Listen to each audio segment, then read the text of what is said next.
They always say your words have power, and I have found this to be so true. I find that when I am in a positive, happy headspace, I feel the best, right? But we all know you can't always be in a positive, happy headspace all the time. Like what is the saying everybody's saying now? Life be lifing. Life is always lifing. So things are going to happen that are going to knock you off your square sometimes. So you have to be able to handle and be prepared for those things. Hey, everybody, I'm Dorothea Kelly. I'm the founder and CEO of Money Chat and author of Money Chat, How to Get Out of Debt. Look, I'm going to hold it up and tell you about the book at the same time.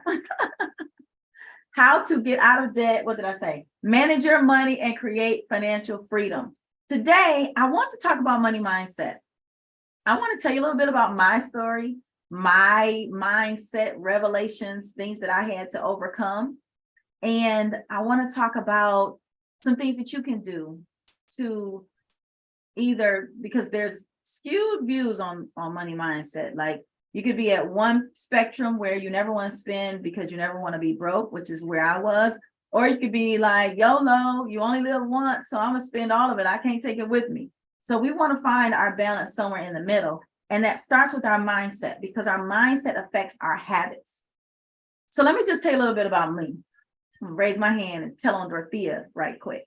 So because I knew what it was like to be broke, right? I knew what it was like not to have money. I knew what it was like to try to look for pennies throughout the house so I could get on the bus to go to work. So I promised myself that when I got out of that, I was never going back there. I knew one of the biggest things for me was looking in the cupboards and there was nothing in there, right? So for me, I was like, when I figure this out, never happening again. So to this day, my husband will tell you, even if we don't need food, and you can call it what you want to, I'm not going to look at the back of that cupboard. If I see the back of that cupboard, we have a problem. Okay. So for me, that was my motivator. But it can also affect your mindset to a point that you don't spend at all, even when you can afford it. And I've had some clients like that. I didn't want to be in that position again. And I wasn't letting nothing and nobody. Did you hear me say nobody? I wasn't letting nothing and nobody take me back to that place, because I had fought so hard to get out of that. As a single mother, raising two girls, I didn't want them to live like that. And I hated not being able to go into a store and buy it if I wanted it. And this is just simple things. When you don't have the simple necessities, sometimes that'll take you into a spiral. So for me, I didn't splurge, because in the beginning I couldn't splurge.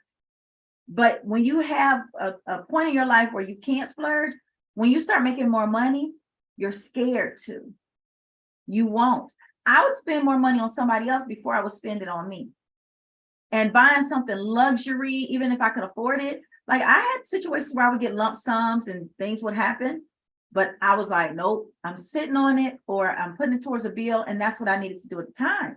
But a time did come when I could have treated myself to something, but I wouldn't, because I still had that mindset of being broke. What happened with me was I did an interview with Farnoosh Torabi on her show. And we had a good time. We're laughing, having a good time and talking about money. And she asked me a question that kind of knocked me off my square and made me realize that I was out of balance. And she said, okay, Dorothea, we've talked about saving, we've talked about giving, and this is the honest to goodness truth. When I was a little girl, I said, I want to have money. I said, I want to get rich so that I can help other people. I thought the only way you can help other people was if you were rich. As I got older, I learned that you didn't have to be rich to help other people financially or with anything else. But she asked me, she said, Dorothea, you shared about how your mission and your goal is you want to build wealth so you can help other people. And you want to make sure that is part of your life and your mission. She said, well, what about you? I was like, huh? Me? What? I got these kids over here. I got to take care of them. I got people in the community. They have less than I do. I got to make sure I can do things for them. We're doing coat drives and we're doing Meals on Wheels and we're doing grocery store gift cards, all this good stuff. She said, Dorothea, what's your thing? What do you splurge on? I said, you know what? I said, it stumped me, but I had to get my life together. I don't even remember what I said. I got to go back and look at that interview we did. But I don't even remember what I did, but you're on air, so you got to get your life together. And but when I got off that interview, it gave me pause. And I said, Dorothea, you don't have a thing. You don't have anything that you just splurge on. Now that you're in a space where you can, you don't do it. So I decided that I was going to create that for myself. I was moving away from that, always being practical and always doing for others. But the key is I was in a space to do that. I had done the work. What did Iyanla Vanzant say? Do the work. I had done the work. I had saved. I had stacked up. I had learned. I was teaching other people. I was a financial expert myself at this point. I was on Farnoosh to Ravi show. So I had money, but I would not spend it. Another thing that helped me with this was my husband. Because my husband, he likes to spend that money. He gonna pay the bills, he gonna handle all the business, but he's going to live this life and he's going to experience life to the fullest. So that helped me as well because I had to reel him in. I had to get some balance. So in order for me to get some balance with him, I had to get some balance with me. But so it was a journey. So that's one side of it. The other, another mindset that we have to overcome is you don't have, maybe you hang in a crew and maybe you may not make the money they make. Sometimes that will cause you to look at them a certain way, like they're wasting money or they're doing this or they're going on all these vacations, they're going, and because you can't do that at this time, or you don't even desire, maybe you don't desire to do it, you're judging them a little bit like, dang, they're always gone, or they're always spending, they're always buying this, or they will always buy designer, this, that, and the other. But they can. That's what they want to do. So don't judge them because you think that they should be putting more money in their 401k or more money here or there. They've already got that all set up. I'm not talking about people blowing money. I'm talking about people who already got that set up. So you don't have to want to spend like them to let them do what they do without making comments or slick remarks and things like that. And now our third mindset is YOLO. You only live once and you cannot take it with you. This person generally is blowing money for the experiences and has no balance. This person is, if you say, hey, we're all going on vacation, they're like, okay, me too. They don't care if they have to put it on a credit card. They don't care if they have to go into their savings and deplete it.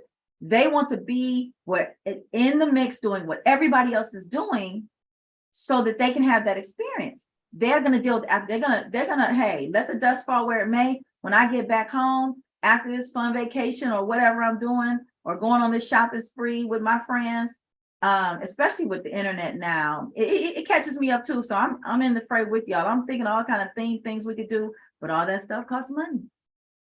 So then you're hanging out and doing your thing. But when you get home after all the money's spent and you've had the fun, now you got to deal with the bills. So now you got to work harder.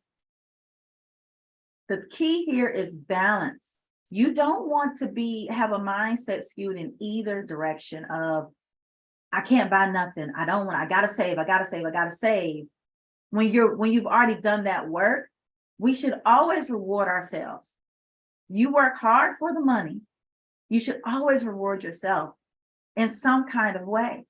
And I did this because I had that experience myself. I did this in one of my Money Chat master classes that we had this year. I asked the group, I said, hey, I did the Farnoosh. I did it on them. I said, what's your thing? I said, what is one thing that you splurge on? What is one thing that if money was no object, you can go buy it today, what would you go do? And again, they couldn't think of anything either because they hadn't allowed themselves to dream financially. Give yourself permission to dream financially. Doesn't mean you're going to go out and get it today, but the more you dream, the more you think about it, the more you say it. Back to what I said in the beginning, your words have power. The more you say it, the more it'll come to pass. That's why in every chapter of the book, there are mantras. And when you get your copy of the book, I have a download where you can post those mantras up. I talk about all the time how my first vision board, before vision boards was popular, my vision board was a wall in my bedroom with sticky notes all over it and pictures. I just taped them up there. We weren't fancy. We didn't have the cute little boards we got now, but we weren't fancy. We just put those things up there and we rocked and rolled. And everything I put on that wall came to pass. I'll talk about that later. I wish I had thought to take a picture, but we didn't have, phones and all that. But at the back of the chapter, you get an assignment because we must do what we say. You get an assignment, easy assignments to do, and you get your money chat mantras because we have to speak the word over our finances, speak what we want to happen. We have to say it. We have to affirm. We have to not just replay those negative thoughts in our mind, because when you replay those negative thoughts, they come, oops, look at my hair. It's not my hair. Replay, it comes right out of your mouth. So you cannot just constantly replay that, because that's what I was doing. I'm always broke. I'm always broke. Well, you're always broke. You can always be broke because you're always saying that you're broke. So I've got mantras for you in the back and assignments. Do the work, and you will see the results. So I just wanted to jump on here and share that with everybody. Listen, go to moneychatbook.com, grab your book. There are crazy bonuses in there, only for purchasers. So once you purchase and put your order number in, then the team behind the scenes is going to get you the bonuses when they become available. So make sure you're going there, moneychatbook.com. Listen, watch your mouth, watch your mindset. Say what you want to happen. If what you're in right now financially is not where you want to be, you might not be broke. You might not have just reached your financial goals. If that's not where you want to be, say where you want to be. And I'm telling you, I'm here to tell you, as somebody who's to pray over her checkbook, pray over her wallet, pray over her purse, and cry like a baby, it will come to pass. I'm here to tell you if you take the steps. And everything you need to take the steps is right here in Money Chat Book. If you know somebody who needs to get their money together, don't just be, lecturing them and going off on them all the time. Give them a resource. Gift it. Listen, they will thank you. And we're also, the audiobook will be out soon too. So stay tuned, moneychatbook.com, get on the list and you will get all the updates. So money mindset, say what you want to come to pass. Think what you want to come to pass. All right, everybody, I'm Dorothea Kelly, founder and CEO of Money Chat the Book. Make sure you grab yours and share it with friends. Until next time.